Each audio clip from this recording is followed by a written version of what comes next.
Chapter number 1 that is the introduction and benefits of tally. अगर tally के introductions की बात करें तो टैली क्या है हमारा, एक अकाउंटिंग सॉफ्टवेयर है ना। टैली क्या है हमारा, अकाउंटिंग सॉफ्टवेयर है। मतलब अपने को दो चीजें सीखनी है, एक अकाउंटिंग आना चाहिए और ये टैली का जो सॉफ्टवेयर्स है वो हमें चलाने आना चाहिए। इन दोनों में से इंपॉर्टेंट कौन सा है सर ज्यादा, अकाउंटिंग का पोर्शन है। अगर आप अकाउंटेंट बनना चाहते हैं तो अकाउंटिंग का नॉलेज आपके पास होना चाहिए, है ना। और केवल ऑपरेटर बनना चाहते हैं, डेटा एंट्री ऑपरेटर, तो फिर अकाउंटिंग पढ़ने की जरूरत नहीं है सर। टैली ऑपरेटर के लिए हमको टैली का सॉफ्टवेयर थोड़ा बहुत सीख लेंगे, जैसे मोबाइल चलाते चलाते सीख लेते हैं उसी तरीके से सॉफ्टवेयर सीख लेंगे और अपना काम हो जाएगा। जैसे आप डी मार्ट में देखो या बिग बाजार में देखो या कोई भी सुपरमार्केट, शुभम के मार्ट, क्या लगता है जो बिलिंग कर रहे हैं उनको अकाउंटिंग सिखाया गया है बैठा के? नहीं सर, वो 2 से 3 दिन की ट्रेनिंग रहती है किसकी, सर वो सॉफ्टवेयर के ऑपरेट करने की। ठीक है, तो कोई भी सॉफ्टवेयर हो, चाहे ये टैली सॉफ्टवेयर हो चाहे कोई भी हो सर, 1 हफ्ते सफिशियंट है उसको ऑपरेट कैसे करना है। या आपको जो काम बोल दिया जाएगा कि सेल की एंट्री करनी है, तो आपको सेल की एंट्री कैसे करनी, किस फील्ड में क्या भरना है, वो आप डाल दिए, दैट्स इट। अकाउंटिंग नहीं सिखाई जाती है सर, राइट। बट अपने को क्या सीखना है सर, अकाउंटिंग का काम आना चाहिए, वो इंपॉर्टेंट है। डेटा एंट्री एंट्री का कोई लाइफ फ्यूचर्स नहीं है सर, है ना। या अगर आप बिजनेस कर रहे हैं तो डेटा एंट्री से आपको बिजनेस को एनालाइज नहीं कर सकते कि हमारे बिजनेस में प्रॉफिट चल रहा है, लॉस चल रहा है, कितना डायरेक्ट एक्सपेंसेस हुए, कितने इनडायरेक्ट एक्सपेंसेस हुए, किस खर्चों को हम कंट्रोल कर सकते हैं, किनको नहीं कर सकते हैं, कितने एसेट है, लाइबिलिटी कैपिटल है, ये सारी चीजें आप एनालाइज नहीं कर पाओगे सर। ठीक है, तो दोनों चीज का नॉलेज होना चाहिए सर, एक अकाउंटिंग का नॉलेज होना चाहिए, दूसरा सॉफ्टवेयर का होना चाहिए। अकाउंटिंग मीन्स, अकाउंटिंग मीन्स, हाँ सब बिजनेस ट्रांजेक्शन्स को सिस्टमेटिक वे में रिकॉर्ड करना। ठीक है, हमारे बिजनेसेस के जितने भी ट्रांजेक्शन है उसको सिस्टमेटिक मैनर से रिकॉर्ड करना, that is called accounting. Sir systematic manner मतलब by following the rules and regulations of accounting, right. जैसे अकाउंट्स के रूल्स रेगुलेशंस हैं, कॉन्सेप्ट है, कन्वेंशंस हैं, एंड डेबिट क्रेडिट के रूल्स हैं, जितने भी रूल्स रेगुलेशंस है उसको फॉलो करते हुए ट्रांजेक्शन्स को रिकॉर्ड करना, दैट इज कॉल्ड अकाउंटिंग। और सॉफ्टवेयर की बात करें तो सॉफ्टवेयर क्या है sir, software is the set of computer programs and associated documentation and data.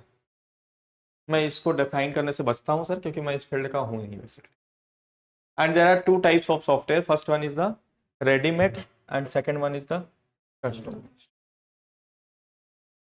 Sir readymade software क्या होता है, जो बना बनाया मार्केट में अवेलेबल से आप उठाए और यूज करना चालू कर दिया। जैसे क्विक हिल का एंटीवायरस लाए, वो भी तो एक सॉफ्टवेयर है सर, लाए और उसको इंस्टॉल कर लिया सर, है ना। कस्टमाइज मतलब कि आप जैसा सॉफ्टवेयर डेवलपर को बोलेंगे, सॉफ्टवेयर डेवलपर वैसा आपके लिए क्या बनाएगा, सॉफ्टवेयर बनाएगा, that is called customise software. तो टैली क्या है सर, टैली जो सॉफ्टवेयर है वो रेडीमेड कम कस्टमाइज है, रेडीमेड है और उसमें कुछ कस्टमाइजेशन के ऑप्शन भी दिए हुए हैं। क्लियर है बात। बेनिफिट्स की बात करें तो टैली के सॉफ्टवेयर के यूज के क्या बेनिफिट्स हैं, इसके वजह से सॉफ्टवेयर यूज हो रहा है। तो पहला बेनिफिट है हमारा फास्ट अकाउंटिंग। क्या है सर, इसमें हमने 2 चीजें बताई थी आप लोग को। पहला, फास्ट अकाउंटिंग होती कैसे है टैली का यूज करके और क्यों करने की जरूरत पड़ गई। उम्मीद करता हूं कि आप लोग बताएंगे इसका आंसर। कोई भी एक लोग हैंड रेज करके माइक में बताइए। यस, माइक एक बार शिफ्ट कर दीजिए उनको पीछे। यस,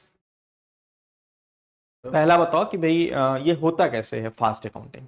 फास्ट अकाउंटिंग में मतलब टैली का अगर डेटा एंट्री कर रहे हैं तो हम कुछ डेटा एंट्री करते हैं और वो अलग अलग फॉर्मेट में या फाइल में वो जमाते जाता है। ठीक है, वेरी गुड। और कोई, जयप्रकाश बताओ आप। ये माइक के लिए जिसको बोलने की हैबिट नहीं है ना, मेरा हम्बल रिक्वेस्ट है कि बोलने का प्रैक्टिस करिए।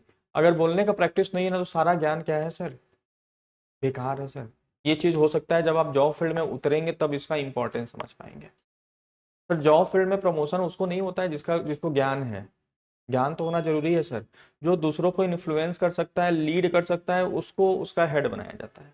देखा जाता है किसके पास कितना पर्सनालिटी डेवलपमेंट, मतलब जो लोगों को क्या कर सकता है, इन्फ्लुएंस कर सकता है, उसका प्रमोशंस होता है, उसको हेड बनाया जाता है। चाहे आप गवर्नमेंट जॉब में हो, चाहे आप प्राइवेट जॉब में हो, तो प्लीज बोलने का प्रैक्टिस करिए। मन में बोलेंगे तो प्रमोशन भी मन ही में करेगा एम्प्लॉयर, एक्चुअल में करने वाला नहीं है। हमारी बात समझ में, तो बोलने का प्रैक्टिस करिए। एक बार खराब लगेगा, 2 बार हेजिटेशन होगा, 3 बार होगा, 4 बार होगा, 5 बार होगा, 6वीं बार क्या हो जाएगा सर, खत्म हो जाएगा। धीरे धीरे आपको अच्छा लगने लगेगा। और एक बार बैक गियर लेंगे तो बैक ही गियर लेते रह जाएंगे, है ना। फिर आपको लगेगा नहीं, ये अपने बस की बात नहीं है। ठीक है, बताइए। सर मैं आगे का चैप्टर पढ़ा लेकिन इसको नहीं देखा सर। अच्छा कोई बात नहीं, कौन बताएगा इसका आंसर? हर्ष बताओगे बेटा? हाँ ट्रांजेक्शन हाँ उसका एक सम अपने को मिल जाते हैं इसके पे ठीक है। और और सॉफ्टवेयर अपने हेल्पफुल रहता है। ठीक है, इसका मतलब आप रिवीजन नहीं कर रहे हो भाई, थोड़ा सा रिवीजन करिए, है ना। बस चैप्टर 6 तक, उसके बाद उतनी तकलीफ नहीं जाएगी। हमने बताया था कि हमारा अकाउंटिंग प्रोसेस है, इसमें 5 स्टेप्स हैं। कितने स्टेप्स है सर? 5 स्टेप्स। कौन कौन से? Journal entry, ledger, trial balance, trading and profit and loss account and balance sheet. जब हम लोग मैनुअली अकाउंटिंग करते थे तो क्या होता था, जर्नल एंट्री, लेजर, ट्रायल, ये सब के सब हमें करने पड़ते थे। जर्नल एंट्री भी खुद बनाना पड़ता था, लेजर्स बनाना पड़ता था, trial balance, trading, PNL, balance sheet, सब कुछ करना पड़ता था। लेकिन टैली सॉफ्टवेयर में हमें केवल केवल एंट्री करनी पड़ती है, और उस एंट्री को करने में जो लेजर्स की रिक्वायरमेंट होती है वो लेजर क्रिएट करना पड़ता है वेरी शॉर्टकट में। अगर कोई कॉमर्स वाला बंदा होगा यहाँ, तो वो लेजर वैसा ड्राफ्ट करना वैसा वैसा चक्कर नहीं है सर। वेरी शॉर्टकट की यूज करके हम क्या कर सकते हैं, लेजर क्रिएट कर सकते हैं। टैली लेजर में पोस्ट करके trial balance, trading and PNL and balance sheet सब कुछ क्या करता है, खुद बना देता है, जिससे हमारी अकाउंटिंग क्या हो जाती है, फास्ट हो जाती है। तो ये पहले क्वेश्चन का आंसर हुआ कि फास्ट करने की जरूरत, फास्ट कैसे होता है। सेकेंड क्वेश्चन का आंसर बताइए कि सर फास्ट करने की जरूरत क्यों पड़ा? अकाउंटिंग में वो नहीं, जरूरत क्यों पड़ा भाई? पहले के लोग क्या टैली सॉफ्टवेयर नहीं था तो अकाउंटिंग नहीं होती थी क्या? कंपटीशन बढ़ गया। हाँ, तो उससे क्या होगा? माइक दे दीजिए, सही बता रहे हैं, कंपटीशन बढ़ गया, उससे क्या होगा? कंपटीशन बढ़ गया तो सर ट्रांजैक्शन ज़्यादा हो गया है, और हाँ। ट्रांजैक्शन अगर ज़्यादा हो गया तो उसको मतलब सिस्टमेटिक वे से वो कंपटीशन बढ़ने से ट्रांजेक्शन बढ़ जाएगा। जैसे मान लो एक दुकान है, एक ही लोग सारे के सारे लोग वहीं से खरीद रहे हैं, 10 दुकान हो जाएंगे अगल बगल, तो क्या लगता है वो कस्टमर भी तो बढ़ जाएंगे sir. Better service sir competition competition बढ़ जाता है, ऐसे बोलना है कि सर कंपटीशन बढ़ चुका है आज की डेट में, है ना। जो लोकल लेवल का कंपटीशन था, लोकल लेवल मतलब हमारे आस पास सिटी, वो शिफ्ट हो चुका है आज कंपटीशन नेशनल लेवल, क्योंकि आजकल हर कोई किस में सर्च कर रहा है, ऑनलाइन, राइट। और ऑनलाइन में जितने भी डिस्ट्रीब्यूटर्स हैं, डीलर हैं, वो नेशनल वाइड हैं, कोई एक जगह के नहीं है सर। तो जब कंपटीशन बढ़ जाता है तो प्रॉफिट मार्जिन हमारी कम हो जाती है। एक प्रोडक्ट में जो हम 100 रुपए कमा रहे थे, अब 10 रुपए कमाते हैं सर। और जब प्रॉफिट मार्जिन कम हो जाती है आपकी, तो आपको सरवाइव होने के लिए नंबर ऑफ ट्रांजेक्शन क्या करने होते हैं, ज्यादा करना पड़ता है, तभी आप सरवाइव कर सकते हो, अदरवाइज बिजनेस में सरवाइव नहीं कर सकते, राइट। तो जब नंबर ऑफ ट्रांजेक्शन ज्यादा करना पड़ेगा आपको, आप पास 2 ही ऑप्शन है, या तो बैक गियर ले लो, हट जाओ सर फील्ड से, मतलब कंपटीशन से बाहर निकल जाओ, बैक टू पवेलियन। या दूसरा क्या है सर, हम कुछ ऐसा ऑप्शन सर्च करें, कुछ ऐसी क्रिएटिविटी करें, या कुछ ऐसी सर्विसेज दें, या इतना कम प्राइस में दें, कम प्रॉफिट मार्जिन पे दें कि जिससे हमारा प्रोडक्ट अधिक से अधिक बिके सर। तो नंबर ऑफ ट्रांजेक्शन जब ज्यादा होंगे तो क्या होगा सर, अकाउंटिंग का बर्डन बढ़ेगा, और अकाउंटिंग का बर्डन बढ़ेगा तो आप स्लो तरीके से पहले की तरह मैनुअल अकाउंटिंग नहीं कर सकते, आपको क्या करना होगा, फास्ट अकाउंटिंग करना। सर एक समय था, अगर आप लोग ऑब्जर्व ये सब चीज करते होगे, कि आप किसी दुकान पे जाते थे, भैया ये कितने का है, मान लो मोबाइल हो गया, चाहे स्क्रीन हो गया, कुछ भी, तो बोलता था कि ये मोबाइल 10,000 का है, 15,000 का है, या कम लगाइए, ऐसा वैसा। वो भी 15 मिनट इंटरटेन करता था, आप भी 15-20 मिनट उसके प्राण पिए रहते थे खून। बीइंग अ कस्टमर, नहीं इतना नहीं, इतना इतना, वो भी समझाता था सर। क्यों? क्योंकि प्रॉफिट मार्जिन था, गैप था, वो आपको इतना इंटरटेन करता था। आज की डेट में जाइए, भैया कितने का है ये मोबाइल? 1,10,000 रुपए का है, थोड़ा सा कम नहीं हो पाएगा। उसके बाद वो आपको ध्यान ही नहीं देगा, आपको 10 बार पूछना है। शॉपकीपर आपको नहीं पूछेगा वो, सर कि लेना है कि नहीं मैडम, सर लेना है कि नहीं लेना है। पहले शॉपकीपर लोग पूछते थे 10 बार, अरे नहीं बहुत जेन्युइन रेट में दे रहा हूँ, ये कर रहा हूँ, ऐसा कर रहा हूँ, ऐसा ले लीजिए, ऐसा आपके लिए ये। अब क्या होता है सर, कस्टमर 10 बार बोलता है। मतलब मैं कभी जाता हूँ तो मुझे लगता है यार कैसे कर रहा है, मतलब मुझे पूछना पड़ता है भैया और कोई ऑप्शन है क्या, कुछ कम हो जाएगा क्या, ये वो ऐसा वैसा। जैसे अभी हमने मेरे जेब में अगर हो तो ये एक छोटा सा मोबाइल खरीदा गरीबों वाला, तो ये जब खरीदा ना, तो मैं 2 बार बोला थोड़ा सा रेट कम कर दो, सामने वाला इरिटेट हो गया, अरे सर ऑनलाइन मंगा लो, हटाओ छोड़ो। आ रही बात समझ में? क्यों सर? क्योंकि प्रॉफिट उसके पास समय नहीं है कि पहले इसमें मान लो ये 4,000 रुपए के मोबाइल में वो पहले 500 1000 बनाता था, अभी 100 रुपए नहीं मिल रहा है, क्यों आपके पास टाइम वेस्ट करेगा? अरे बात समझ, मतलब एकदम स्ट्रेट फॉरवर्ड बोल दिया मेरे को। मैं बस उससे इतना बोला कि भैया ऑनलाइन प्राइस जो है 200 रुपए कम दिख रहा है या 300 रुपए, बोलो भैया ऑनलाइन आप मंगा लीजिए। मैं बोला पैक कर दो भैया। आ रही बात समझ में सर? क्यों? Because this is the sir competition, profit margin कम है सर। अब वो ऐसे एक एक लोगों कस्टमर को एंटरटेन करने लगेगा तो पता चला कि हो चुका, फिर तो धंधा कर चुका। आ रही बात समझ में? तो फास्ट हमें अकाउंटिंग करना पड़ेगा सर, इसलिए tally software, number of transaction ज़्यादा सेल करना पड़ेगा, तभी जाके हम क्या कर पाएंगे सर। मतलब टैली सॉफ्टवेयर का यूज़ करके या कोई भी सॉफ्टवेयर का यूज़ करके, ऐसा नहीं कि मार्केट में एक ही सॉफ्टवेयर है टैली सॉफ्टवेयर, अकाउंटिंग का बहुत सारे सॉफ्टवेयर्स हैं, लेकिन जो सबसे प्रोमिनेंट और सबसे यूजफुल और सबसे ज़्यादा डिमांडिंग सॉफ्टवेयर वो कौन सा है सर? Tally software. क्लियर है बात? क्यों करना पड़ रहा है ये फास्ट अकाउंटिंग? क्योंकि नंबर ऑफ ट्रांजेक्शन, आप जाओ होलसेल मार्केट में सर, बात करने का उनके पास टाइम नहीं है। आपको 10 बार भैया निकाल दीजिए सामान, निकाल दीजिए, जब सामान ही आपको 10 बार कहने पे वो निकाल रहा है तो सर कहाँ से डिस्काउंट का तो जमाना ही क्या हो गया, खत्म हो गया सर। डिस्काउंट का तो ऑप्शन ही खत्म हो गया, आपको 10 बार बोलोगे तो जाके वो क्या होगा, सामान निकालेंगे, है ना। थर्ड नंबर, सेकेंड नंबर क्या है? रिथमेटिकल एक्यूरेसी, है ना। रिथमेटिकल एक्यूरेसी मतलब plus minus. Yes, plus minus multiplication division जब हम मैन्युअली करते थे तो हमारे साथ क्या होता था सर, गलत हो जाता था। लेकिन अभी सॉफ्टवेयर में 2+2 हमेशा क्या दिखेगा, 4 ही दिखेगा, वो गड़बड़ नहीं होगा। Third number updated information. तीसरा बेनिफिट क्या है इसका? Updated information. Updated information means एक एंट्री करेंगे वो सारे में वो एंट्री करके बताएगा, अपडेटेड करके बताएगा। हाँ सर। ये जो अकाउंटिंग प्रोसेस आप लोग को बताया था, journal entry, ledgers, trial balance, trading PNL and balance sheet, ये सब एक दूसरे से कनेक्टेड है सर।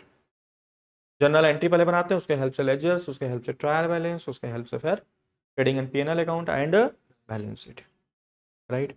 तो अगर हमने एक पार्ट पे गड़बड़ कर दिया तो आगे का सारा प्रोसेस क्या हो जाएगा, गड़बड़ हो जाएगा सर। तो हमें क्या करना होगा सर, सबको सही करना होगा। अगर मैनुअल अकाउंटिंग यूज कर रहे हैं तो जर्नल एंट्री गड़बड़ किया तो सब गड़बड़ हो गया। अब हम कॉपी, मैनुअल मतलब समझ रहे हो ना, by using the registers and pen like earlier मुनी, है ना। तो वो सब हमें पार्ट सही करने पड़ेंगे वन बाय वन। लेकिन टैली में ऐसा नहीं है, टैली में केवल और केवल एंट्री करना पड़ता है और आप वहीं पे गड़बड़ी कर सकते हो। तो अगर वो गड़बड़ी हुआ तो एंट्री सही करिए, ऑटोमेटिकली सारी चीजें क्या हो जाएंगी, अपडेट हो जाएंगी। आपको एक एक सब ledger, trial balance, trading PNL ये सही करने की जरूरत नहीं है, वो ऑटोमेटिकली क्या हो जाएगा, सही हो जाएगा। तो these are the most benefits of Tally software, जिसकी वजह से ये वाइडली यूज हो रहा है, ठीक है। तो पहले चैप्टर में हमने ये सीखा था, दूसरे चैप्टर में हमने क्या सीखा था, introduction, overviews and feature of Tally Prime and how to upgrade the old version of Tally into the Tally Prime. तो इंट्रोडक्शंस की बात किया था, तो हम ये जो टैली प्राइम है वो लेटेस्ट वर्जन है, क्या है, लेटेस्ट वर्जन है टैली सॉफ्टवेयर का, ठीक है। और इसका जन्म किस दिन हुआ है सर, 9 नवंबर 2020। और इसके पीछे भी एक स्टोरी है सर, सुनना चाहेंगे आप लोग? 9 नवंबर 2020 टैली के जितने भी प्रोडक्ट हैं सर, उसके टोटल करने से सर 9 आता है। टैली 5.4, 5 प्लस 4 इक्वल टू 9, 6.3 उसके बाद वर्जन आया, 6 प्लस 3 इक्वल टू 9, फिर 7.2 आया, 7 प्लस 2 इक्वल टू 9, फिर टैली 9 आया, इट सेल्फ 9, टैली ERP 9 आया, इट सेल्फ 9, ठीक है। फिर आने वाला था टैली 18, 1 प्लस 8 इक्वल टू 9, लेकिन आया नहीं सर। क्यों? क्योंकि मैनेजमेंट शिफ्ट हो गया फ्रॉम वन, क्या बोलते हैं उसको, मतलब जनरेशन टू नेक्स्ट जनरेशन। तो नेक्स्ट जनरेशन जरूरी नहीं है कि आपके पुराने ख्यालों से उनकी ख्यालात क्या हो, मैच हो। तो पुराने लोग जो फाउंडर थे उनको 9 नंबर क्या था, लकी नंबर था, तभी तो वो 9 को लेके क्या कर रहे हैं। विराट कोहली के टी शर्ट का क्या नंबर है, 1 प्लस 8 इक्वल टू, और एक और जो है उनका 5 प्लस 4 है 9 है शायद उनका। एक्चुअल में बहुत लोग बोलते हैं ऐसा कि 9 नंबर क्या है, एक मैग्नेटिक पावर्स है या लकी नंबर होता है, ऐसा लोग बोलते हैं बहुत से लोग। तो कभी भी अगर आपको कोई नंबर्स या लॉटरी या कुछ भी खेलना हो या कुछ भी होगा तो एक बार जैसे दीपावली में मैं हमारे यहाँ वो होता है, तो उसमें एक गेम आता है मांग पत्ती बोलते हैं, कि आप उसमें से कोई भी एक पत्ती क्या कर सकते हो, जो जुगाड़ी लोग होंगे हमारी हमसे कनेक्ट हो रहे होंगे तो उसे मैं अधिकतर क्या मांगता हूँ सर, 9 ही मांगता हूँ। और लकली जो है कई बार सही भी होता है सर, मतलब प्रोबेबिलिटी उसकी क्या रहती है आने की ज्यादा होती है, मैं भी आजमाया हूँ, ठीक है। लेकिन सर उन्होंने 9 नहीं रखा, क्या नाम रखा, टैली प्राइम रखा, क्या रखा, प्राइम। लेकिन अगेन ऐसा हुआ होगा, मैं ऐसा सोचता हूं, मैं तो मेंबर नहीं हूं उस कंपनी का तो मुझे पता नहीं, मैं ऐसा एक्सपेक्ट किया हूं कि हो सकता है फैमिली उनके जो है जो फाउंडर्स हैं या जो पुराने दशक के लोग हैं वो बोले होंगे कि नहीं 18 रहेगा, नए जनरेशन्स नहीं, ये 18 वेटीन नहीं रहेगा, टैली प्राइम रहेगा। तो जब भी डिफरेंसेस होता है तो एक थर्ड पार्टी एंटर करता है जो दोनों की बातें रखता है। आ रही बस बात? जैसे लड़का जिद पे अटा है कि नहीं हम लव मैरिज करेंगे, गार्जियन जिद पे अड़ा है नहीं अरेंज मैरिज। फिर आजकल एक सिस्टम चला है लव प्लस अरेंज। जैसे मैं एक शादी में गया था, मैं बोला कि 100% लव मैरिज होगा, तो दूसरे ने लव नहीं है, लव प्लस अरेंज। मैंने ये कौन से नया कॉन्सेप्ट है? बोले है तो लव मैरिज लेकिन रजामंदी करके, तो that is what's a third options. तो उसमें आर्बिट्रेज मतलब बीच में समझौता करने वाले आए होंगे, बोले ठीक है बेटे का मन है टैली प्राइम करने का, टैली प्राइम कर दो, लेकिन ये लॉन्च किस डेट पे होगा सर, किस डेट को लॉन्च होगा। हाँ, तो एक बात इनकी मान ली गई सर, और ये लॉन्च हो गया 9 नवंबर 2020, टैली सॉल्यूशंस प्राइवेट। इनके जो अभी मैनेजिंग डायरेक्टर्स हैं उनका एज बहुत ज़्यादा नहीं है, मतलब इससे 25-26 साल के अराउंड में है। क्या नाम है उनका मेरे ध्यान में नहीं आ रहा है, बैंगलोर बेस्ड कंपनी है सर। फिर आता है आपका sir features and overviews of Tally prime. बारे में बताया था कि टैली प्राइम ऐसा स्काई ब्लू कलर का दिखता है, ब्यूटीफुल एनिमेटेड लोगो है। पहले ये लोगो था, ध्यान रखिएगा, अभी अपडेट हुआ है लोगो, अभी टैली प्राइम का लोगो ये है, राइट। पहले ऐसा रहा करता था, इसमें पुराना वर्जन नहीं है क्या, पहले ऐसा दिखता था इस तरीके से। फिर टैली प्राइम का इंटरफेस आपको इस स्काई ब्लू कलर का दिखेगा, जैसा मैं ओपन करके रखा हूँ। ये किस तरीके से टैली प्राइम दिख रहा है, इस तरीके से। इसके पहले ERP 9 था जो हल्का ग्रीन कलर का दिखता था, कैसा, ग्रीनिश कलर का दिखता था सर। अच्छा, टैली ERP 9 में देख लो इस तरीके का इसका लोगो था सर, इसके पुराने वाले वर्जन।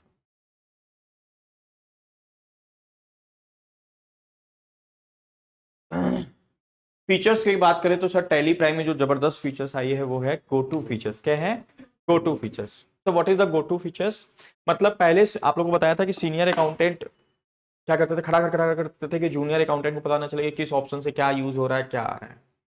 जूनियर अकाउंटेंट सर बगुले की तरह आंख लड़ाया तो रहता था, लगाया रहता था, लेकिन एक्चुअल में उसको पता नहीं चल पाता था कि ये ऑप्शन कहाँ से आ गया, ये क्या हो गया, है ना। मतलब पहले लोग लर्न करते थे कि अगर हमें अकाउंट बुक्स में जाना है, लेजर में जाना है, तो डिस्प्ले मोर रिपोर्ट्स क्लिक करना है, फिर अकाउंट बुक्स क्लिक करना है, फिर लेजर करना है, फिर इसका मन में निमोनिक्स बनाते थे, DAL,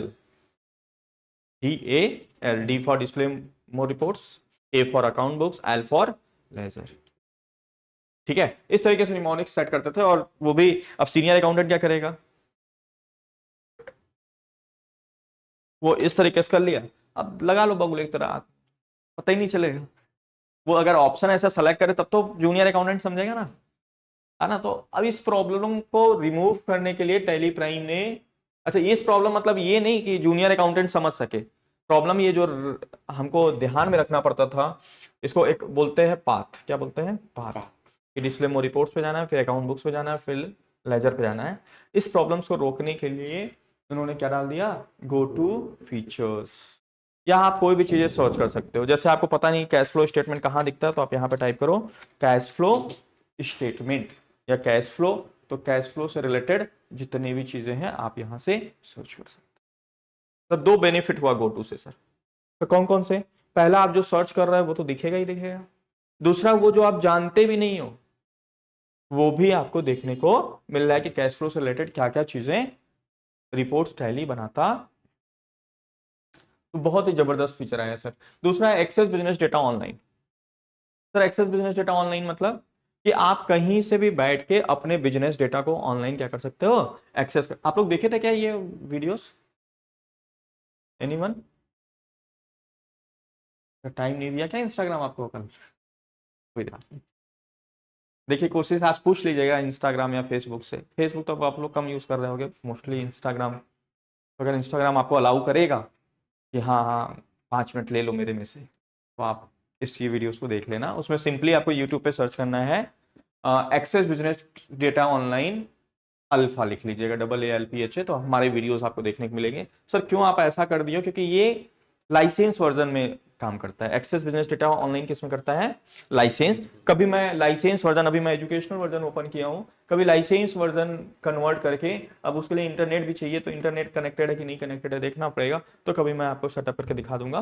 तो आपको यहाँ पे क्लिक करके आपको देख लेना है। सिंपली क्या है, आप कहीं पे भी बैठ के अपने बिजनेस डेटा को क्या कर सकते हो, आप दिल्ली में हो, आप रायपुर में आपका बिजनेस का डेटा है, आप क्या कर सकते हो, कनेक्ट होकर रिपोर्ट्स को देख सकते हो। बस आपके पास कोई टैब या मोबाइल जहां पे आप गूगल ब्राउजर क्या कर सको, ओपन कर सको, राइट। ये टॉपिक में कभी डिटेल्स में अपन बात कर लेंगे, बहुत सिंपल है। और थर्ड नंबर आता है sir, how to upgrade the Tally ERP 9 और अगर old version of Tally to Tally. How to upgrade, अगर आपने ERP 9 आप यूज कर रहे हो और टैली प्राइम में आपको शिफ्ट होना है, जैसे नया वर्जन आया, या आज आप टैली प्राइम यूज कर रहे हो, कल को आ गया मान लो टैली प्रो आ गया सर, तो आपको क्या करना पड़ेगा, नया खरीदना पड़ेगा लाइसेंस? नो सर, अगर आपने लाइफ टाइम वाला लाइसेंस खरीद रखा है तो आपको अपग्रेड करने की जरूरत है, नया नहीं खरीदने की जरूरत है, राइट। तो उसके लिए सिंपली क्या करना होता है, आप जैसे मान लो टैली ERP 9 में यूज करा था, प्राइम आ गया, तो पहले मैं टैली प्राइम को डाउनलोड करूंगा। क्या करूंगा, टैली प्राइम को डाउनलोड करूंगा। डाउनलोड करने के बाद इस तरीके का आइकॉन्स बन जाएगा। आगे हालांकि एक चैप्टर्स है, how to download install and activate the Tally Prime, उसमें मैं दिखाऊंगा कि कैसे डाउनलोड होता है, कैसे इंस्टॉल होता है, कैसे एक्टिवेट होता है। तो इंस्टॉल होने के बाद ऐसा आइकॉन दिखता है सर, शॉर्टकट दिखता है, इसको आप ओपन करेंगे तो 4 ऑप्शन देखने को, कितने ऑप्शन देखने को मिलेंगे सर, 4 ऑप्शन देखने को। कौन कौन से, पहला कंटिन्यू इन एजुकेशनल मोड, मतलब आप फ्री ऑफ कॉस्ट। सर ये क्या है कंटिन्यू इन एजुकेशनल मोड, जैसे लाइसेंस, ये टैली सॉफ्टवेयर दो तरीके का, एक फ्री ऑफ कॉस्ट वाला, एक होता है ना आप कोई भी सॉफ्टवेयर यूज करते हो तो एक बेसिक प्लान रहता है जो कि फ्री रहता है, और एक प्रीमियम प्लान रहता है जो चार्जेबल रहता है। तो फ्री वाला है सर जिसमें आप यूज कर सकते हो, लेकिन इसमें कुछ चीजें लॉक की गई हैं, मतलब कुछ चीजें आप यूज नहीं कर सकते सर, जैसे जैसे डेट को आप यूज नहीं कर सकते, मतलब डेट यहाँ फर्स्ट डे लेगा, सेकेंड डे लेगा, उसके आगे का डेट नहीं लेगा। तो ये सीखने के लिए बनाया गया, किसके लिए बनाया गया सर, सीखने के लिए आप इसका यूज कर सकते हो। लेकिन जब आप रियल में जॉब कर रहे हो या बिजनेस कर रहे हो तब आप ये एजुकेशनल वर्जन से काम नहीं चला सकते। सर क्यों, मान लो कोई कस्टमर 10 तारीख को आ रहा है, या 3 तारीख को है, या 5 तारीख को है, तो आप उसको ऐसा बोलोगे कि नहीं भैया हमारे यहाँ 1 को आना या 2 को, या जिस मंथ में 31st डे आता है लाइक मई जुलाई, उस डेट को 31st को भी आओगे तो हम बिलिंग कर देंगे, ऐसा बोलेंगे आप? नहीं सर, वहां लाइसेंस लेना पड़ेगा। क्या लेना पड़ेगा? लाइसेंस। राइट, तो फ्री वाला यूज कर रहे हैं तो ये आपको करना है, एजुकेशनल मोड। दूसरा ऑप्शन क्या है? Use licence from network. Sir इसका मतलब दो टाइप्स के सॉफ्टवेयर आते हैं टैली में, अगेन फर्दर क्लासिफाइड कर सकते हैं सर। कौन कौन से? एक सिंगल यूजर और एक मल्टी यूजर्स। सिंगल यूजर एक पीसी में चलेगा लाइसेंस, मल्टी यूजर्स आप कई सारे पीसी में यूज कर सकते हैं। तो जब आप मल्टी यूजर लेते हो, है ना, तो उसमें आपसे कंपनी वाला पूछता है कि किसको सर्वर बनाना है, मतलब मेन सिस्टम किसको बनाना है। ठीक है, तो जो जिसको आपको बनाना है, जैसे मान लो मुझे इसको सर्वर बनाना है, तो मैं ये सर्वर हो गया। अब इस पीसी में भी लाइसेंस अगर अपने को चलाना है तो इस पीसी को हम बोलते हैं क्लाइंट पीसी। क्या बोलते हैं? Client. The PC which will be connected with the server is called client PC. ठीक है, तो ये वाला ऑप्शन कौन यूज करेगा सर? ये पीसी यूज करेगा, क्लाइंट पीसी यूज करेगा। सारी बात समझ में? प्रोवाइडेड ये दोनों कब कनेक्ट होंगे? जब इसका वाईफाई और इसका वाईफाई दोनों क्या हो? सेम हो। ऐसा नहीं कि आप एक मल्टी यूजर खरीद लिए, पूरे देश में बांट दिए, भैया टैली तुमको भी चाहिए क्या, ले लो मेरे से कनेक्ट कर लो, कोई दिक्कत नहीं है ना, ले आओ इतना। नहीं सर, दोनों सिस्टम का नेटवर्क सेम होना चाहिए। आ रही बात समझ में? और ये यूज करेगा क्लाइंट पीसी, तो जैसे ही ये क्लिक करेगा तो ये सर्चिंग दिखाएगा और ये सर्वर के साथ क्या होके कनेक्ट हो जाएगा एंड लाइसेंस मोड में वो चलने लगे। क्लियर? तीसरा क्या है sir? Reactivate the existing licence. Sir ये क्या है रीएक्टिवेट द एग्जिस्टिंग लाइसेंस? ये होता है ऑप्शंस जब आप ERP9 को प्राइम में मतलब अपग्रेड करने के लिए यूज करेंगे, तो क्या ऑप्शन यूज करना है? Reactivate the existing licence. जब आप इसको, जो हमारा टॉपिक है अभी का, अच्छा इसको भी लास्ट में करते हैं, ये समझ लेते हैं। एक्टिवेट न्यू लाइसेंस, जब आप लाइसेंस खरीदते हो तो आपको tallysolutions.com पे जाना है, आगे चैप्टर है, मैं सिखाऊंगा आपको कि किस तरीके से लाइसेंस खरीदना होता है। वहां से आप लाइसेंस जब बाई करोगे तो आपको क्या मिलेगा? सीरियल नंबर, एक्टिवेशन की, पासवर्ड, और पासवर्ड को बोलेगा आप चेंज कर सकते हो अपने अकॉर्डिंगली। तो वो डिटेल्स हमें कहाँ डालना पड़ता है सर? यहाँ डालेंगे। तो ये जो EDU लिखा हुआ है, EDU मतलब एजुकेशनल, वहां सिल्वर दिखने लगेगा अगर आप सिंगल यूजर वाला खरीदे हो तो, और मल्टी यूजर वाला लाइसेंस खरीदे हो तो गोल्ड दिखेगा। क्या दिखेगा? गोल्ड। राइट, और ये क्या है सर? अपग्रेड करने के लिए। रीएक्टिवेट एग्जिस्टिंग लाइसेंस किस चीज के लिए है? अपग्रेड करने के लिए। किसको सर अपग्रेड करना आपको? ERP9 या कोई भी प्रीवियस वर्जन यूज कर रहे हो उसको प्राइम में करना है। तो पहले प्राइम आप डाउनलोड कर लिए, इंस्टॉल कर लिए, फिर यहां पे रीएक्टिवेट एग्जिस्टिंग लाइसेंस करोगे। और यहां पे क्रेडेंशियल जो है वो किसका डाल देना है सर? अपने ERP9 का क्रेडेंशियल डाल देना है, अपने ERP9 का लाइसेंस का आईडी।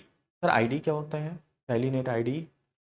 Sir email ID. जब आप लाइसेंस खरीदते हो ना तो आपका नाम, आपके ऑर्गेनाइजेशन का नाम, मोबाइल नंबर, ईमेल आईडी, ये सारी चीजें पूछता है, फॉर्म फिट कराता है वो।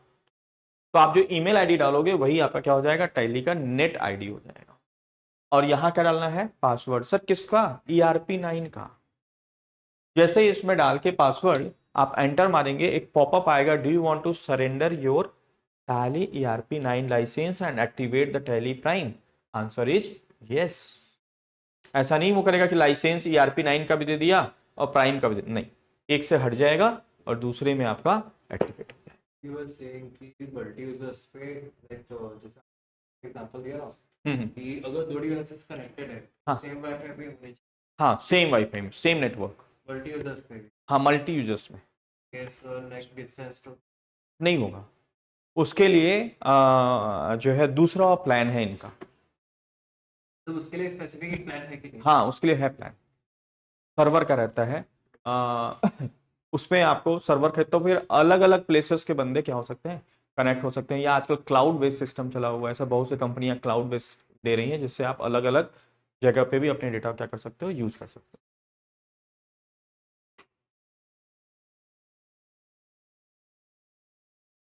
तो यहाँ जैसे ही पासवर्ड डालेंगे सर ERP9 से लाइसेंस हट जाएगा और प्राइम में चलने लगेगा। This is called how to upgrade the Tally ERP9 और other old version into the Tally Prime. हाँ, बस इसके लिए क्या होना चाहिए सर, आपको कल बताया था, TSS एक्टिवेट होना चाहिए। क्या होना चाहिए? TSS एक्टिवेट होना चाहिए। So what is the TSS?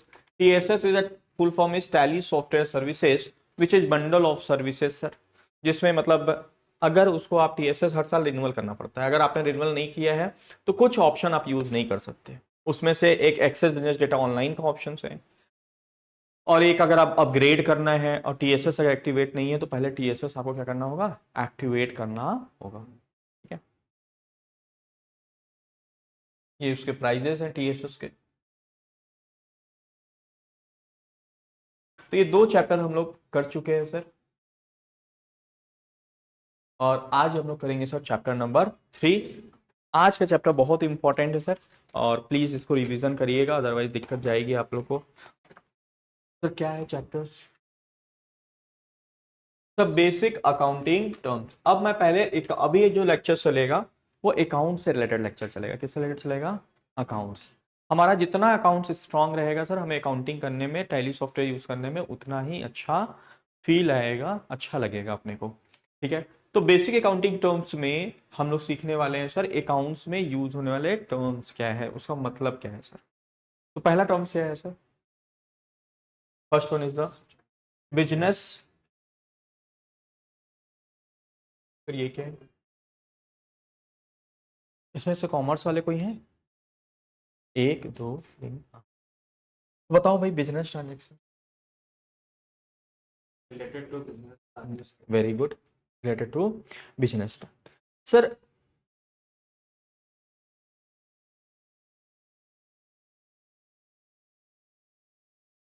वो सारे ट्रांजेक्शन, मतलब business transaction concept says we record only those transactions which are related to the business itself.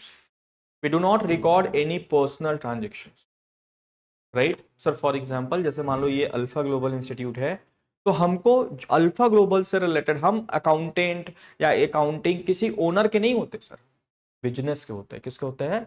Business के। हमेशा बैलेंस शीट में ये नहीं लिखा रहता है, ओनर का नाम नहीं लिखा रहता है सर, लिखा रहता है in the books of messrs Sohan Goenka and company, या फला फला फर्म का रहता है सर, बिजनेस का रहता है। तो हम अकाउंटिंग करते हैं किसके बुक में? बिजनेस के बुक में। एक कॉन्सेप्ट अगर आप लोग जो कॉमर्स वाले पढ़े होंगे, that concept is called separate legal entity concept. ध्यान है कुछ 11th में कुछ बताएंगे?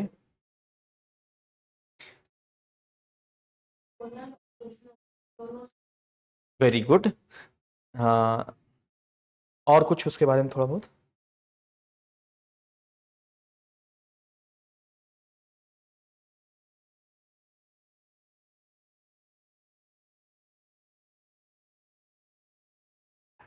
हाँ, और ओनर और ये दोनों अलग हैं, मतलब थोड़ा सा और एलिब्रेट करो कि क्यों अलग हैं, क्या क्यों ऐसा कॉन्सेप्ट बना हुआ है।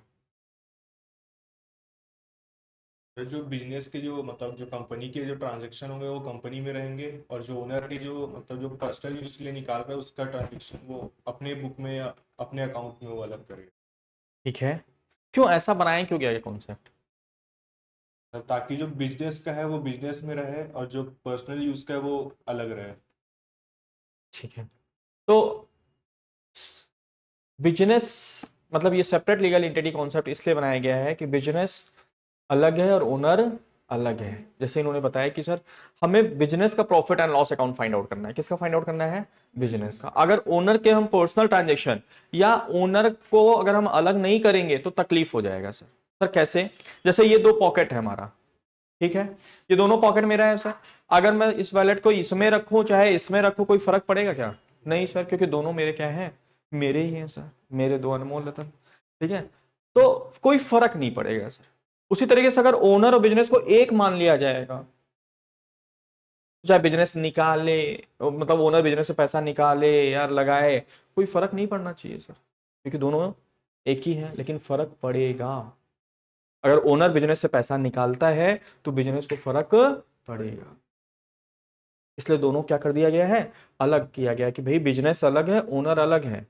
इसका एक केस लॉ बनता है, क्वेश्चन आता है कि एक कंपनी थी, उसमें जो है 1000 लोग थे सर, ओनर सब मिला के सब कुछ, ओनर एम्प्लॉय करके, उसमें बम ब्लास्ट हुआ, सारे के सारे मर गए, क्या कंपनी बंद हो गई, मतलब कंपनी खत्म? Answer is no.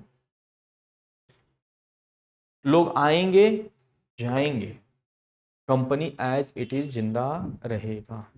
जैसे रिलायंस इंडस्ट्रीज लिमिटेड, धीरू भाई अंबानी वो चले गए, अभी कौन है सर? अभी भी इंडस्ट्री है, मुकेश अंबानी। भगवान करे उनको लंबी उम्र दे, लेकिन उसके बाद किसका नंबर आएगा सर? किसका आएगा? हाँ, आकाश अंबानी का, फिर उनके बच्चे का आएगा सर। लोग आते जाते रहेंगे सर, लेकिन कंपनी एज इट इज रहेगा जब तक कंपनी को क्लोज ना कर दिया। आ रही बात समझ में? तो बिजनेस अलग है, ओनर अलग है। इन दोनों को इसलिए अलग बनाया गया है कि जिससे हम बिजनेस का exact real profit and loss account balance sheets को हम क्या कर सके सर? प्रिपेयर्ड कर सके, इवेलुएट कर सके। अदरवाइज क्या होगा? ओनर बिजनेस से पैसा निकाल रहा है, लगा रहा है, कभी खर्च कर रहा है, तो हम बिजनेस को प्रॉफिट पता ही नहीं कर पाओगे। क्लियर है? तो दोनों को अलग किया गया है, और इसीलिए ये कॉन्सेप्ट बना है बिजनेस ट्रांजेक्शंस, कि हम केवल वही ट्रांजेक्शंस रिकॉर्ड करेंगे जो किससे रिलेटेड है? बिजनेस रिलेटेड है। ओनर के पर्सनल ट्रांजेक्शंस यहां रिकॉर्ड करने की जरूरत नहीं है। अगर ओनर बिजनेस से पैसा निकाल रहा है तो पैसा निकालने की एंट्री आपको करना है, लेकिन उस पैसे का ओनर कर क्या रहा है उससे बिजनेस को कोई लेना देना नहीं है। आ रही बात समझ में? तो केवल वही ट्रांजेक्शन रिकॉर्ड करने से जो बिजनेस रिलेटेड, ये बहुत इंपॉर्टेंट कॉन्सेप्ट है, आगे आपको समझ में आएगा। सर हम हमेशा किसके बुक में एंट्री करते हैं सर? बिजनेस के बुक में करते हैं। इसलिए हम सारे ट्रांजेक्शन्स के जो रूल्स रेगुलेशन लगाएंगे वो किसके पॉइंट ऑफ व्यू से सोच के लगाएंगे सर? बिजनेस के पॉइंट ऑफ व्यू से। आ रही बात समझ में? किसके पॉइंट ऑफ व्यू से लगाएंगे? बिजनेस के पॉइंट ऑफ व्यू से। ठीक है, ओनर के पॉइंट ऑफ व्यू से नहीं लगाएंगे sir. Owner is the part of business, owner is not itself business. Owner क्या है? बिजनेस का एक पार्ट है। ठीक है, इंपॉर्टेंट पार्ट है सर ये, लेकिन ओनर ही बिजनेस नहीं है। दूसरा कॉन्सेप्ट क्या आता है सर? अकाउंट। क्या आता है सर? अकाउंट्स का मतलब क्या होता है?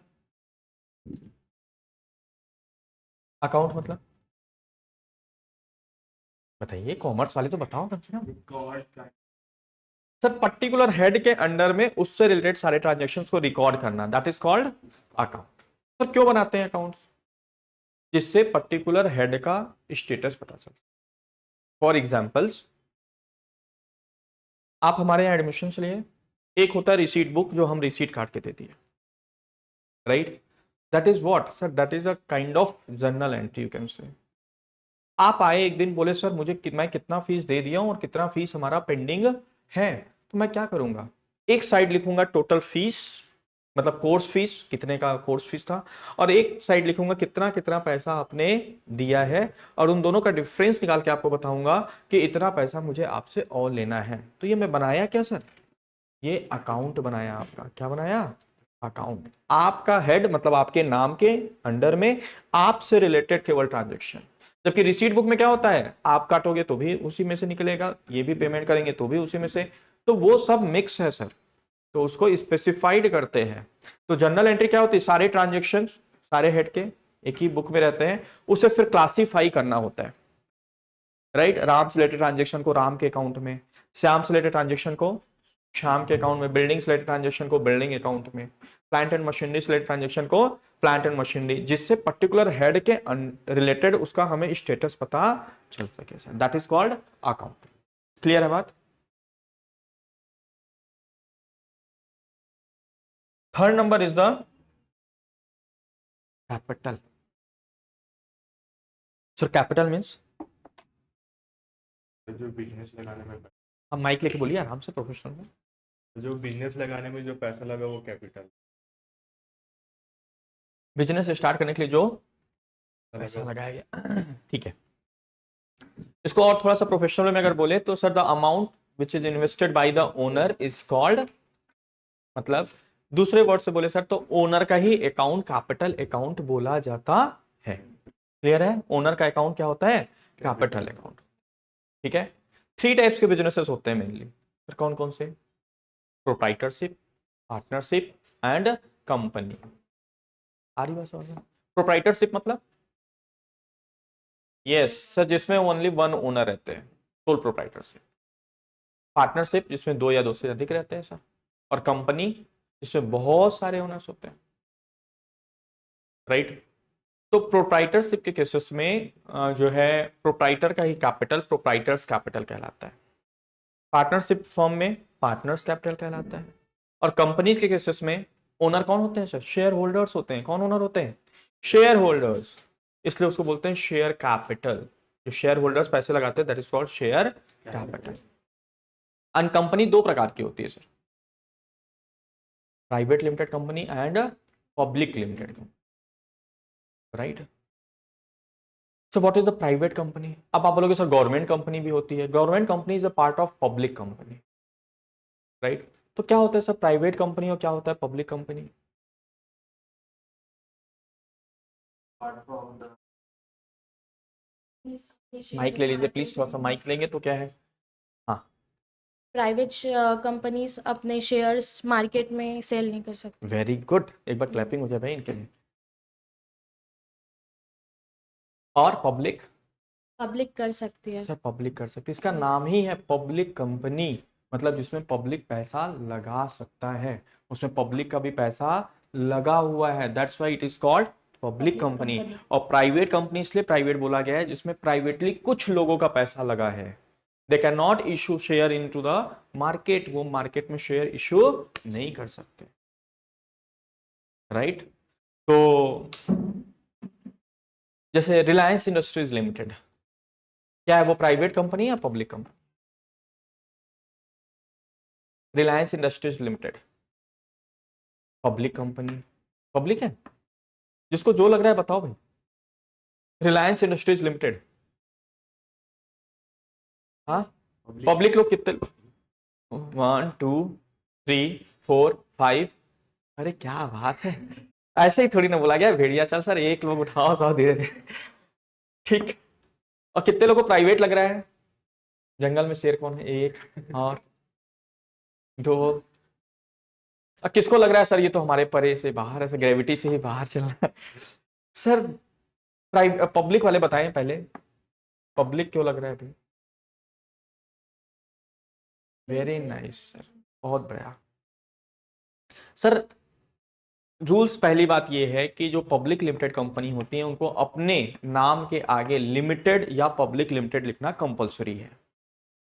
और जो प्राइवेट लिमिटेड कंपनी है उनको अपने नाम के आगे प्राइवेट लिमिटेड लिखना कंपलसरी। रिलायंस का नाम रिलायंस इंडस्ट्रीज प्राइवेट लिमिटेड है या रिलायंस इंडस्ट्रीज लिमिटेड है? रिलायंस इंडस्ट्रीज लिमिटेड है। दूसरे तरीके से ऐसे भी पहचान सकते हैं सर कि रिलायंस इंडस्ट्रीज लिमिटेड में बहुत से लोगों का पैसा लगा हुआ है, उसके शेयर्स आप मार्केट में खरीद सकते हो, शेयर मार्केट से शेयर खरीद सकते हो सर। आ रही बात समझ में?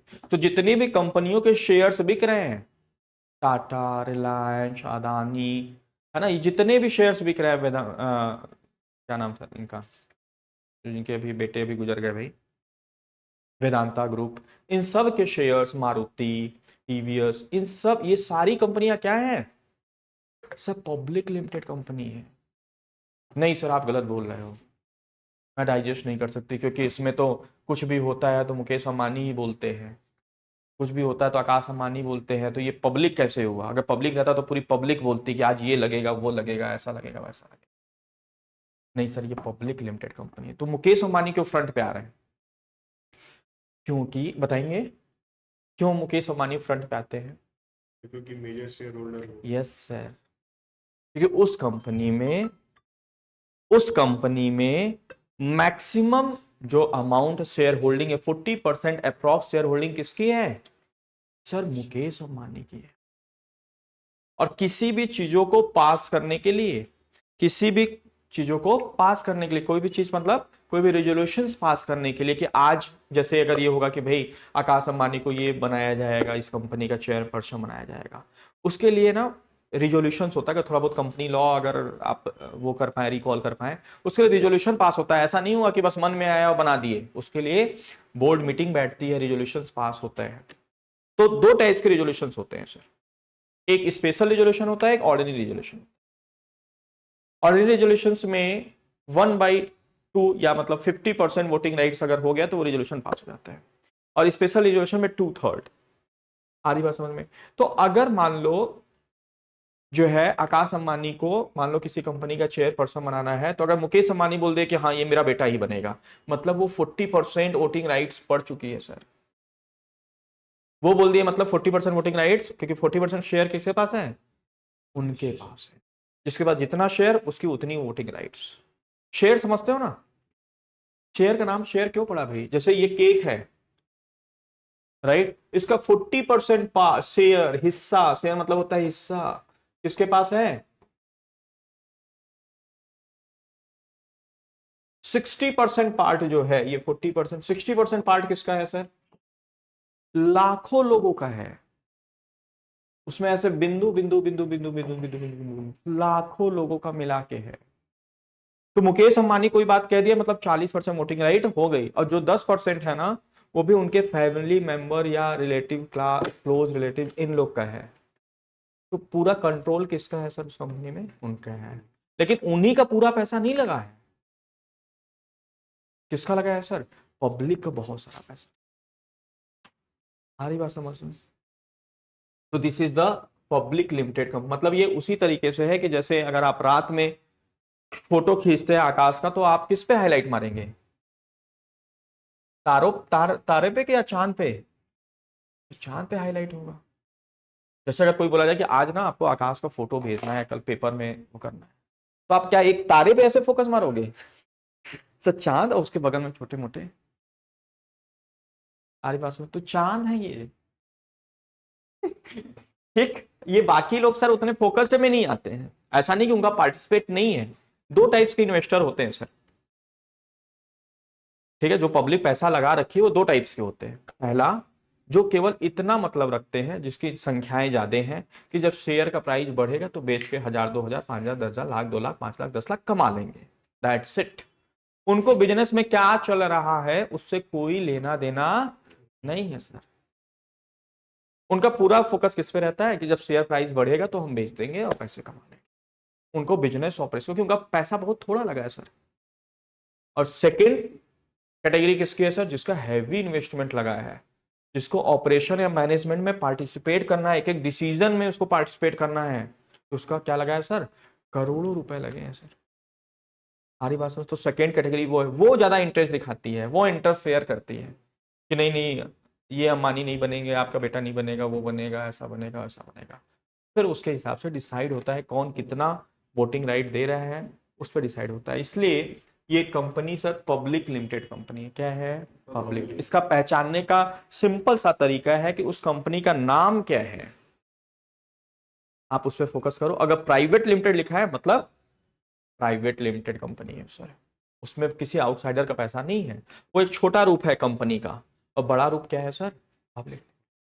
तो सर एक चीज बताओ आप मेरे को कि सारे के सारे क्यों नहीं बड़े खोल देते हैं सर? जैसे लोग प्राइवेट लिमिटेड क्या है सर? बिजनेस का छोटा रूप है, उनके ऊपर रिस्ट्रिक्शन है कि you can not issue the share, या you can not sell the share to public, you can not issue share into the public. अब ऑफर नहीं कर सकते पब्लिक को। तो इनके पास पैसे क्या होते हैं सर? लिमिटेड होता है सर। 8 लोग, 10 लोग, 20 लोग, 50 लोग कितना पैसा लगाएंगे, राइट? लेकिन पब्लिक लिमिटेड में सर कोई भी शेयर में पैसा लगा सकता है। लाखों लोग का लगा हुआ है सर, तो उसमें कैपिटल फॉर्मेशन क्या हो जाता है? बहुत बड़ा हो जाता है। ऐसे थोड़ी ना कोई कंपनी जो है पूरे ऑल ओवर इंडिया में हजारों हजारों ब्रांचेस के साथ चल रही है, हजारों करोड़ रुपए लगा हुआ है, एक लोग का थोड़ी ना लगा है सर। तो क्या सर हम आप नहीं सोच सकते ऐसा? एक मैं और एक हमारे 100 बच्चे मिलके एक कंपनी, ऐसा नहीं सोच सकते सर? फिर उसके बाद पब्लिक से पैसे मंगा के एक बड़ी कंपनी खरीदे, और 10-20 BMW खरीद के बस घूम रहे हैं, बाकी क्या चल रहा है देख रहे हैं। ऐसा अपन नहीं कर सकते सर? पब्लिक का पैसा लगवा दें और एंजॉय करें, कोई दिक्कत नहीं है। कर सकते हैं सर ऐसा? क्यों भाई? अंबानी जी को ही अधिकार है क्यों? हम्म? कुछ रूल या रेगुलेशन होते हैं। क्या रूल्स रेगुलेशन है बताओ?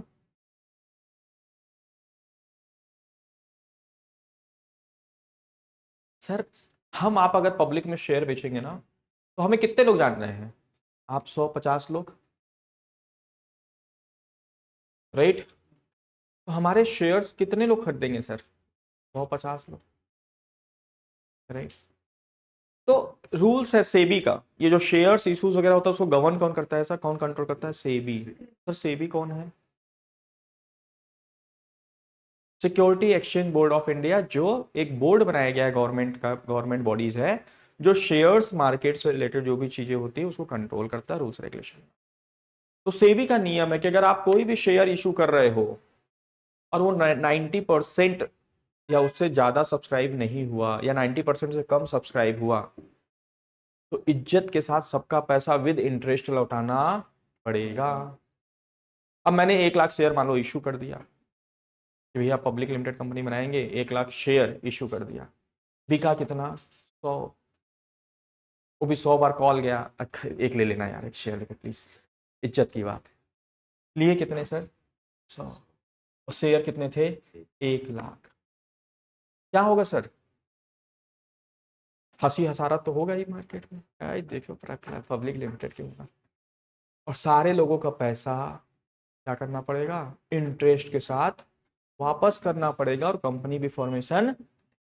तो ऐसे ही नहीं कोई मुंह उठा के पब्लिक लिमिटेड कर देगा सर, पहले उसको प्राइवेट कंपनी की तरह सालों साल काम करना पड़ता है, या पार्टनरशिप फॉर्म या कोई भी फॉर्म में उसको मार्केट में गुडविल बनाना पड़ता है, तब पब्लिक पैसा लगाती है। जैसे अभी रिलायंस इंडस्ट्रीज कोई शेयर इशू करेगी ना, तो ओवर सब्सक्राइब हो जाएगा, लाखों लोग, मतलब वो एक शेयर के पीछे 10-10, 20-20, 50, 100-100 फॉर्म्स आएंगे सर। 1 लाख अगर शेयर इशू किया है तो 10 लाख लोग, 20 लाख लोग, तो उसमें क्या होता है? रेशियो बेसिस पे या लॉटरी बेसिस पे मिलता है। लेकिन ऐसे ही कोई भी मुंह उठा के खोल देगा सर, कोई शेयर ही नहीं खरीदेगा, जिसका नाम ही आप नहीं सुने हो उसका शेयर कौन खरीदेगा सर? तो आपको पब्लिक शेयर्स, अगर पब्लिक लिमिटेड कंपनी बनना है तो पहले आपको क्या बनाना पड़ेगा? Name and fame, goodwill market में क्रिएट करना पड़ेगा, आपको प्रॉफिट दिखाना पड़ेगा, सब कुछ, मतलब एक मार्केट में रेपुटेशन बनाएंगे, लोग आपको जानेंगे, तब जाके आप क्या कर सकते हो। जिससे मैं कल पीडब्ल्यू का देख रहा था, अलक पांडे जी का, उनका कैपिटल दिखा रहा था, पता नहीं वो सोशल मीडिया में दिखाता है वो सही है कि गलत है मालूम नहीं, 14,000 समथिंग कुछ करोड़, जो शाहरुख खान के भी कैपिटल से क्या है, ज्यादा है। तो उनके कंपनी लिस्टेड भी है, सब कुछ है सर। एक समय था कि वो 2014 की कौन सा ईयर था जिसमें वो 5,000 रुपए में क्या करते थे सर? पढ़ाते थे, ट्यूशंस वगैरह, ऐसा क्लासेस वगैरह। आज हजारों करोड़ों का क्या है उनका सर? कैपिटल है। तो ऐसे ही नहीं सर, उसमें उसके पीछे यूट्यूब पे मेहनत है सर उनका। पहले उन्होंने नेम एंड फेम कमाया मार्केट में, बच्चों से कनेक्ट किए, फिर अपना पढ़ाने का तरीका, हेलो बच्चों, फिर उसके बाद धीरे से वो क्या किए सर, बड़ी कंपनी का फॉर्मेशन किए, फिर शेयर इश्यूज वगैरह हुआ, पहले इन्वेस्टर लोग पैसा लगाए, सेकेंड स्टेज क्या है, कुछ इन्वेस्टर्स लोग लगाए, फिर और कंपनी बड़ी होती गई तो उसे क्या कर दिया उन्होंने, लिस्टिंग कराया, और उसकी वजह से फिर धीरे धीरे धीरे धीरे वो कंपनी बहुत बड़ी कंपनी बन गई आज डेट। फिजिक्स वाला क्लियर है? कैपिटल का मतलब क्या होता है? तो capital is nothing but a amount invested by the owner, that is called capital. Proprietorship capital हो सकता है, पार्टनरशिप हो सकता है, या शेयर कैपिटल हो सकता है। क्या होता है? शेयर कैपिटल हो सकता है। And the next and last one is the drawings.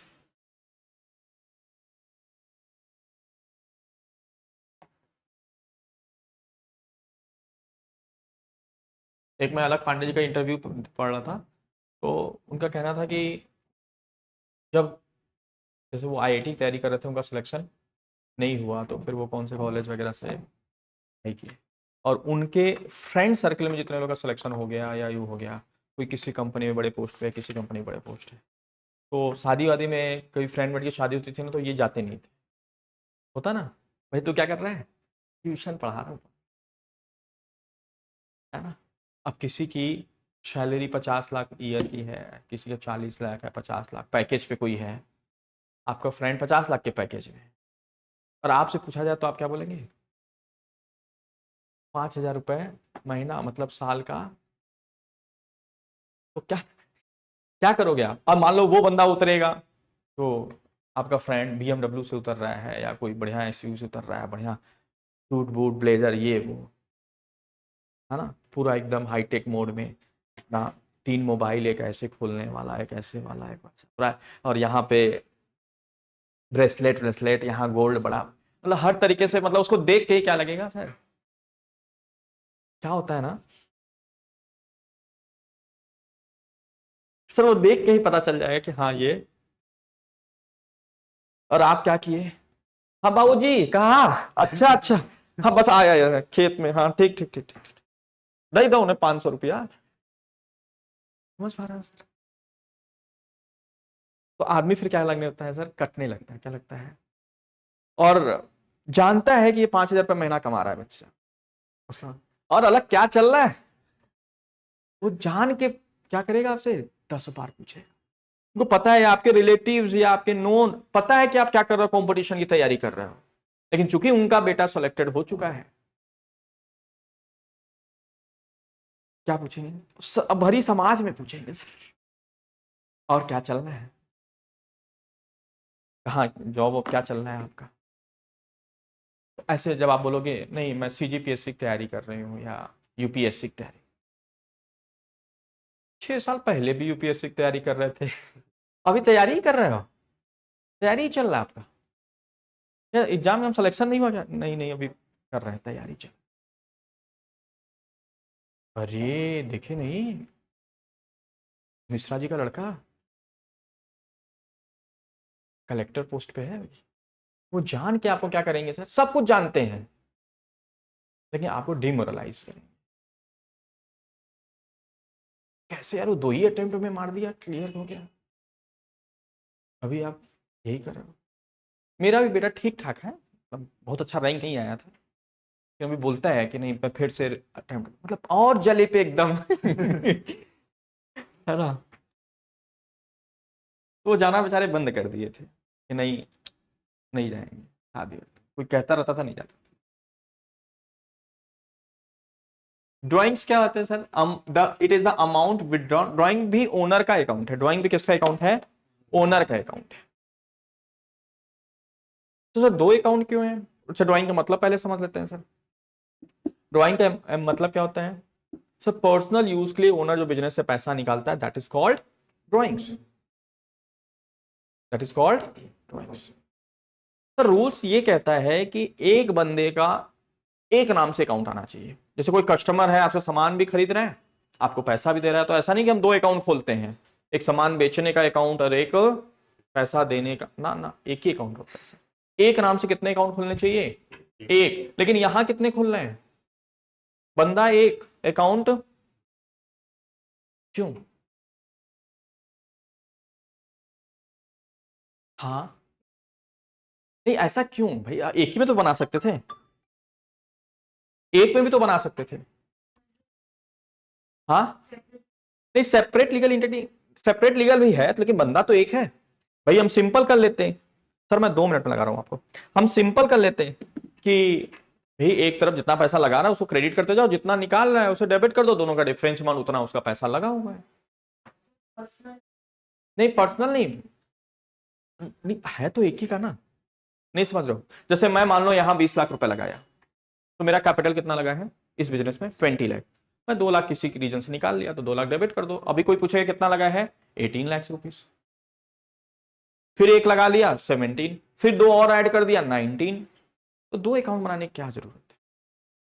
वो फंड बिजनेस पर्पस के लिए भी ट्रांसलेट हो रहा है और पर्सनल ट्रांसलेट हो रहा है, तो वो तो आप अकाउंट देख के ही बता दोगे, जितना उसका अकाउंट डेबिट हुआ है इसका मतलब वो पर्सनल यूज के लिए पैसे निकले हैं। तो ऐसा क्यों 2 अकाउंट्स क्यों बनाया गया? ऐसे तो हम ऐसे बोलेंगे भाई हम कस्टमर का अकाउंट 2 बनाएंगे क्योंकि एक जितना सेल कर रहा है ये पता चले, और एक जितना पैसा दे रहा है ये। ऐसे तो हम हर चीजों का 2 बनाते चले जाएंगे सर।